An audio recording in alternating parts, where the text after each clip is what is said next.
Sunday, the Speaker of the United States House of Representatives called the President of the United States an imposter. Speaker of the House called the President an imposter. The guy 63 million people voted for, the guy who won an electoral college landslide, the Speaker calls an imposter. That's what's happened to our country, to this Congress. The Speaker's statement says it all. The Democrats have never accepted the will of the American people. Democrats don't trust the American people. The American people who wanted to send someone to this town who was willing to shake it up a bit, they don't trust that. And they have tried to do everything they can to undo what the American people decided on November 8th, 2016. They've been out to get the president since the day he was elected. The whistleblower's lawyer, the whistleblower's legal team said this, January 30th, 2017, president been in office about a week. Coup has started.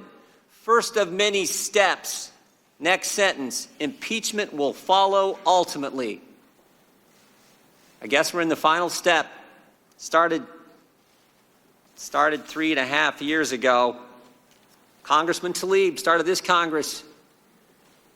First day of Congress said, impeach the president. Representative Green said, if we don't impeach him, the president's going to win re-election. We got to do it. Most importantly, 5 Democrat members of this committee voted to move forward with impeachment before the phone call ever happened.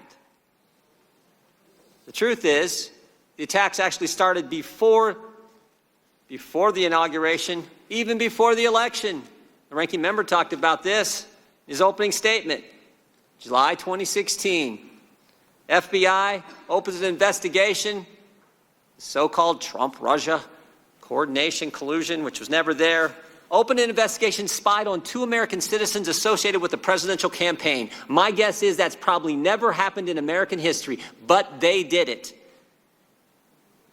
And for 10 months, Jim Comey's FBI investigated the president. Guess what? After 10 months, they had nothing. And you know why we know that? Because when we deposed Mr. Comey last Congress, he told us they didn't have a thing. No matter. Special Counsel Mueller gets appointed, and they do a 2-year, $40 million, 19-lawyer, unbelievable investigation. And guess what? They come back, and they got nothing. But the Democrats don't care. So now we get this. Bunch of depositions in the bunker in the basement of the Capitol. Witnesses who aren't allowed to answer questions about who they talked to about the phone call. We get this. All based on some anonymous whistleblower, no firsthand knowledge, bias against the president. These facts have never changed. We learned these right away. Who worked with Vice President Biden, who wrote a memo the day after somebody talked to him about the call, but waited 18 days to file a complaint. 18 days to file a complaint. What did he do in those 18 days? We all know. Ran off and talked with Chairman Schiff's staff. And then hired the legal team that I just talked about.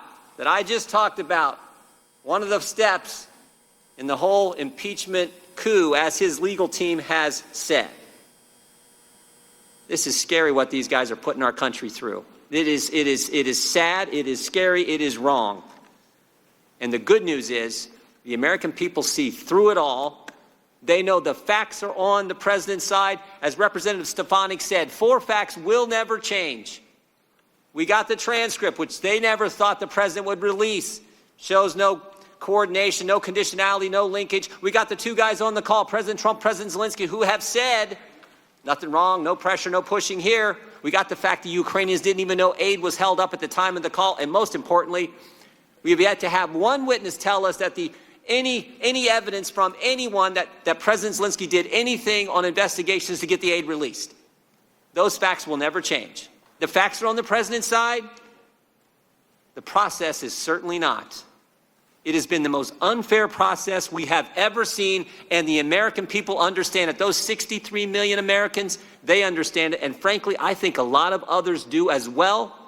They see what this for what it is, and they know this is wrong, especially wrong, just 11 months before the next election.